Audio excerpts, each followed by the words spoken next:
be with you this week. I appreciate Felix for filling in for me last week. I had an occasion to speak over at the church at Hartman Road, and I had an awesome experience there. Very encouraged by what I saw and heard and just the direction that they're going.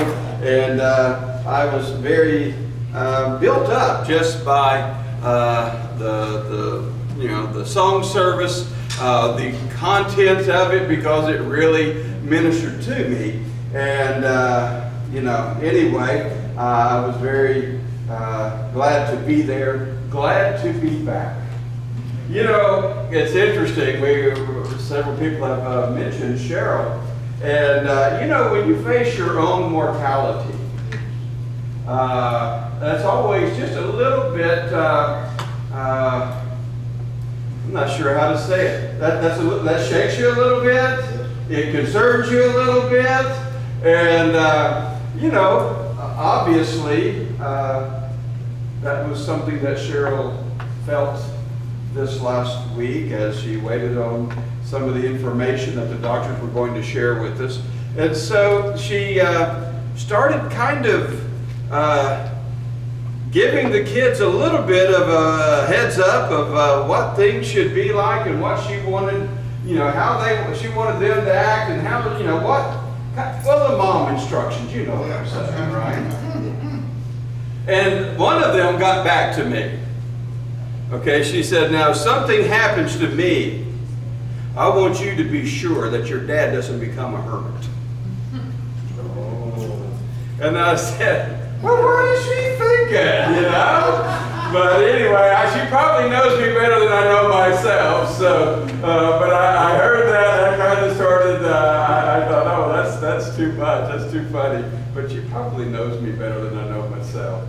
Anyway, I wanted to share that with you. I kind of got tickled about it, and the kids said, we're not letting you become a hermit, so there you go. Listen, one of a very famous verse of the Bible is Ecclesiastes chapter 3. You may be familiar with it. It's a verse that starts out with this. It says, there's a time for everything, and a season for every activity under the heavens. And so there's a time to be born and a time to die, a time to plant and a time to uproot, a time to kill and a time to heal, and it just goes on and on and on. My particular verse of interest today is the 4th verse, because it says, and there is a time to weep and a time to laugh, and a time to mourn and a time to dance. And kind of the essence of the whole section there is that there is in fact a time for everything under the sun. I don't know about you, but I love a story about good things. I love a happy ending. I expect a happy ending. By the way, did you know in Russia it's just the opposite? Any Russian story is going to end tragically. I kid you not. That's just the way, that's their outlook on life. It's always going to end up, broken. It's always going to end up in the worst possible scenario. I was kind of like taken aback, right? Because in general, at least as we as Americans, we want things to work out. As Christians, we want righteousness to be served, and we want justice to prevail. I love to turn on the old channel. I forget the name of the channel, but you might see Bonanza and you might see Gunsmoke. And I'm appreciative of the fact that there's a story, and B, that the good guys are going to win. That's the way I like it. And so we want virtue, we want happiness. But as Solomon wrote, there's a time for everything under the sun. And yes, there's a time for mourning, and there is a time to weep. Interestingly, I had no idea what Jason was going to talk about today, but as I kind of got to the end of his lesson, I said, wow, this is really interesting how this was going to coincide and coalesce with what I have to share today. And so there is a time for mourning, and there is a time for weeping. And I really struggled with this lesson today because I'm not sure, what you expect out of a lesson that talks about living as kingdom people. But the more I thought about it, the more I was compelled to connect the idea of being a kingdom people and the idea of kingdom living with the ministry, are you ready, of weeping. The ministry of weeping. Someone says, I don't know that I've actually heard of that ministry before. I know about the ministry for this, the ministry for that, the youth ministry, and the seniors ministry, and the, whatever, singles ministry. But the ministry of weeping? Maybe you recall the shortest verse in the Bible from John chapter 11, verse 15. You probably remember it. You know it as the shortest verse in the Bible. There, the Bible simply states, Jesus wept. And the occasion was the death of Lazarus, or maybe I should say the raising of Lazarus. And it seems significant to me that Jesus wept even though he knew what he was about to do. Have you thought about that? Jesus knew that he was going to cure the wound, and he knew that he was going to save the day, and he knew that he was going to turn the weeping into joy, but still he wept.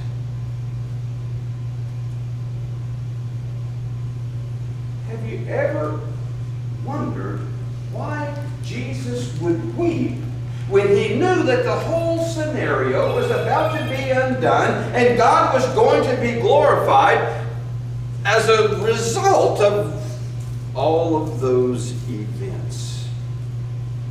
You see, many people point to this verse as a celebration of Jesus' humanity.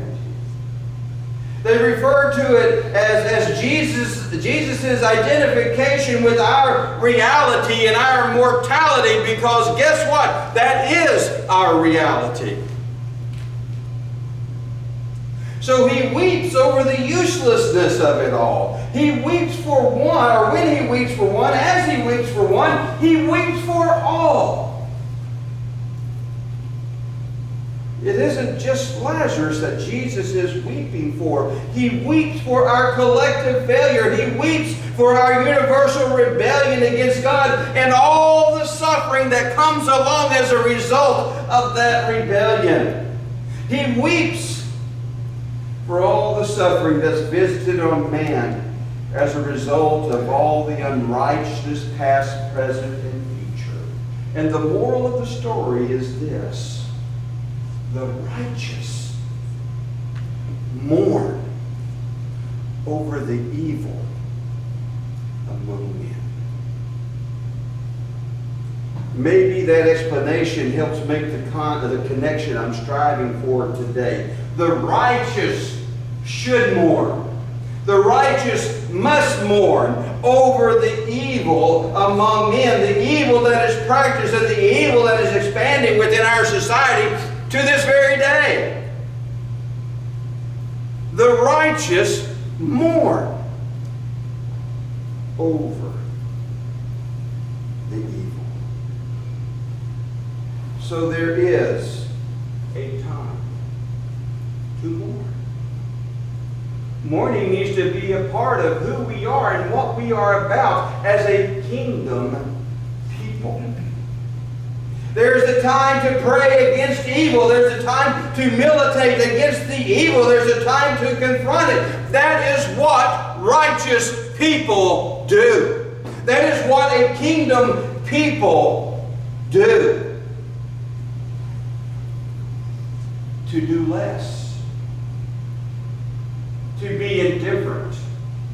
To turn a blind eye toward the evil in our society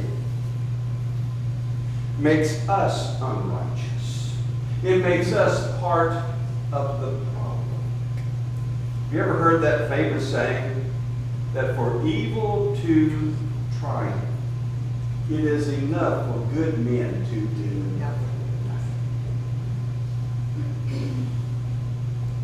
Kingdom living requires that we adopt such a posture. In our love and longing for our happy ending, I love a happy ending.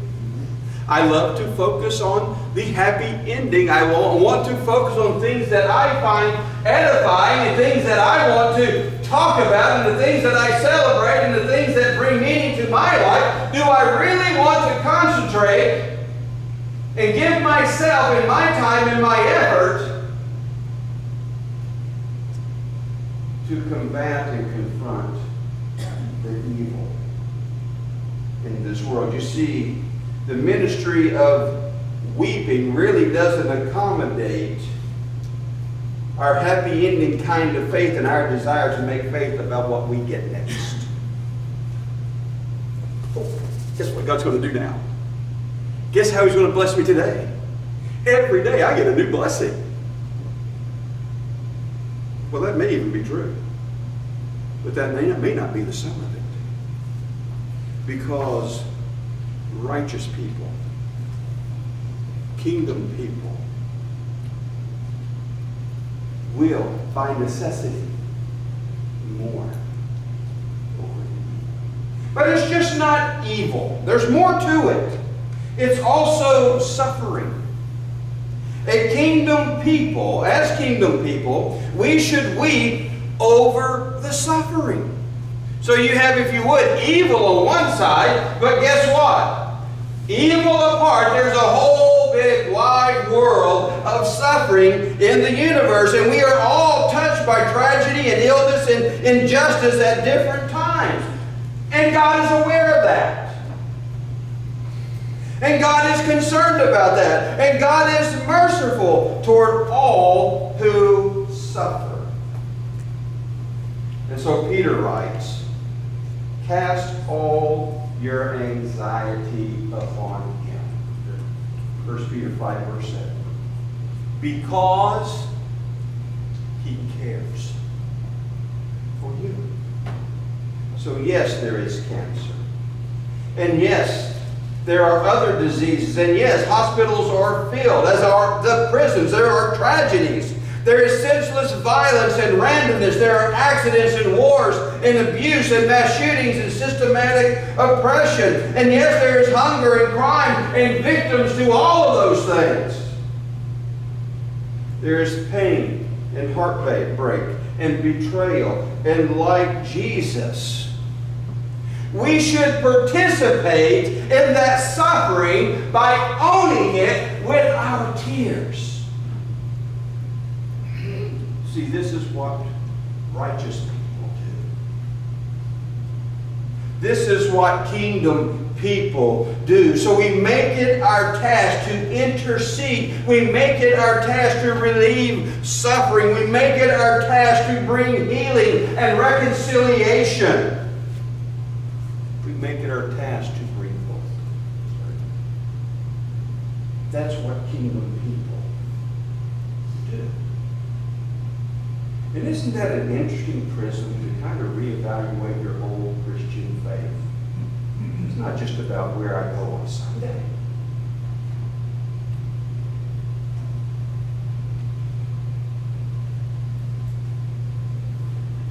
By the way, this is one reason I'm particularly excited about our partnership with Graceway Village and the social work they provide, and the hope they bring to people they serve, and how they are wanting to expand that to do even greater things, to relieve even greater suffering, and to lift people up and bring them healing. You see, we owe people, we owe the world, we owe our sick society more than our prayers. I mean, it would be a step up if we would kind of, engage the ministry of weeping, and if we would intercede to the Lord for those who are both the objects and the victims of evil, and the same thing with suffering.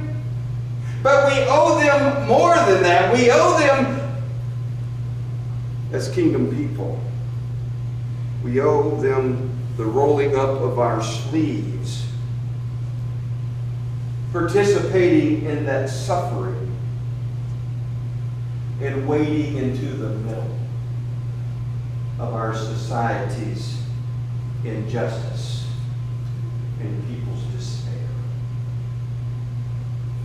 Isn't it interesting just how aware God is of human suffering?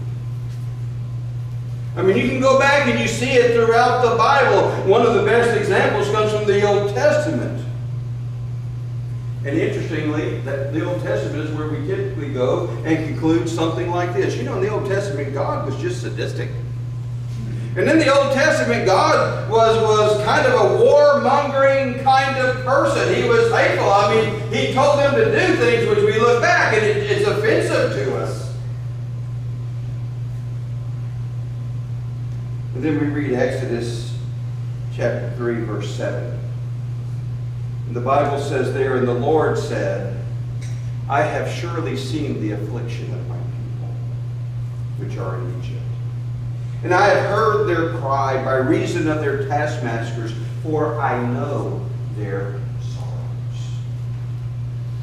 Now listen, every verse obviously has a context connected to it. And there is a specific context connected to these words. But isn't it comforting to hear these words from the God of heaven? Because here's what he said. I have seen their afflictions. I have heard their cries. I know their sorrows. And I want to suggest to you that God still sees the affliction. God still hears the cries. And God still knows our sorrows. You see, that's still true. And that is still an objective and a responsibility of those who live the kingdom life. It isn't enough to go to church. We have to own the heartbreak and the despair of others with our tears. The ministry of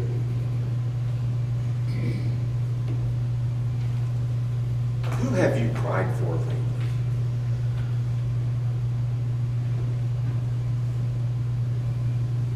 What injustice have you fasted over lately? What pain have you relieved at some cost to yourself? You see, that is what a kingdom people would do, right? Or are we simply content to be righteously indignant about the direction of our society?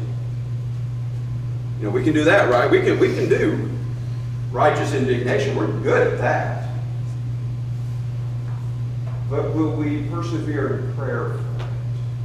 Will we roll up our sleeves and make that our cause?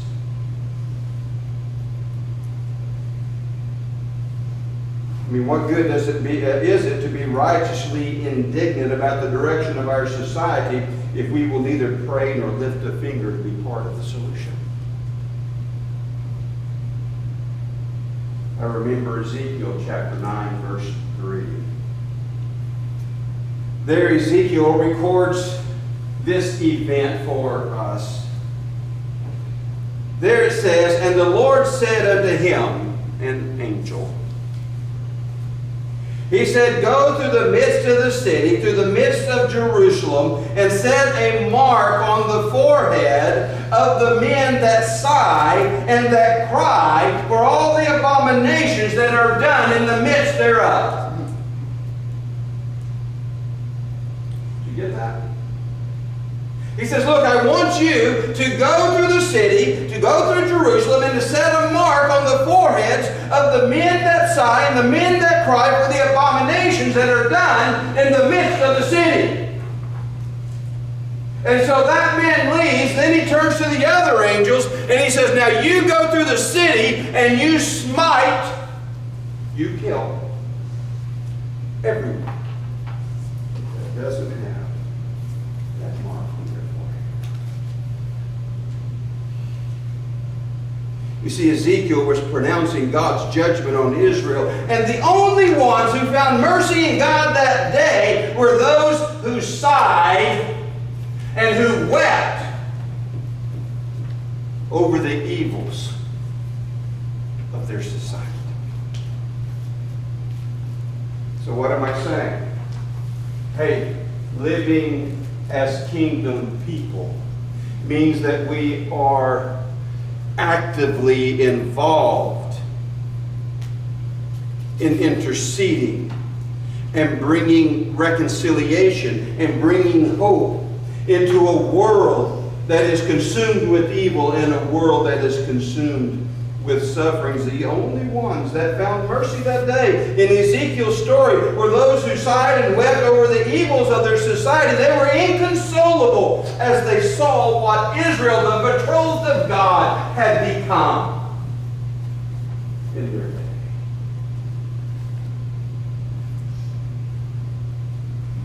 The reason this is important is because our crying stands, that we as a kingdom people, we stand between God and the evil. We stand between God and the suffering of people. Those men in Ezekiel's day, they were inconsolable because what they saw in Israel, and God loved them for that. They didn't say, not my problem. They didn't say those guys are going to get their comeuppance. They wept over the evils of their society.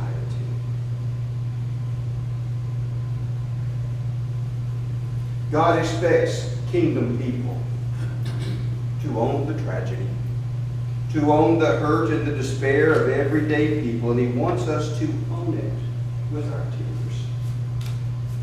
He wants us to own it with our prayers. He wants us to own it with our advocacy for people in their hurt. The reason this is important is because our crying over the injustice of our society and the systematic oppression of peoples, or senseless violence, or illness, or addiction, and all the evils that exist, well, that intersection moves us into the realms, or from the realms of spectators or indifferent observers into the realm of healing and reconciliation, because kingdom people cannot stand by idly. They cannot be indifferent in the face of either evil or suffering. And so a kingdom people, a person is more than someone who knows the kingdom rules. It is someone who shares the heart of the king. Who shares the heart of the king as he pours forth his mercy and compassion upon the hearts of men every day. Don't be anxious. Turn all your anxiety over to God, because He cares for you. And my challenge to you today, as we think about what it represents to be a kingdom person in a kingdom community, and what our role is as a kingdom people, the challenge is to be that kind of kingdom. You know, I can turn on the news and I can kiss all day long. They should know better than that. Look how they are just, suppressing the knowledge of God left and right. They're taking every possible bad turn. They're taking God out of the schools. They're taking God out of everything. There's going to be a price to pay, and we can actually feel a little bit sanctimonious about the price that's going to be paid. I told them. I don't know how many people I mentioned this will not end up in a good place. And by the way, it will not end up in a good place. When really what was needed and what was required was a kingdom people who would weep over that evil and over the human suffering, that unrighteousness inevitably, invariably will bring upon people whom God loves, people for whom Christ died.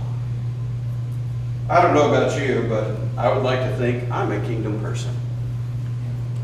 I've kind of made that something of a goal for myself some years ago, tried to live it. But sometimes it's just easy to get on our high horse instead of getting on our knees. This morning, will you own the evils of our society? Will you own the suffering in this world with your tears? You see, a king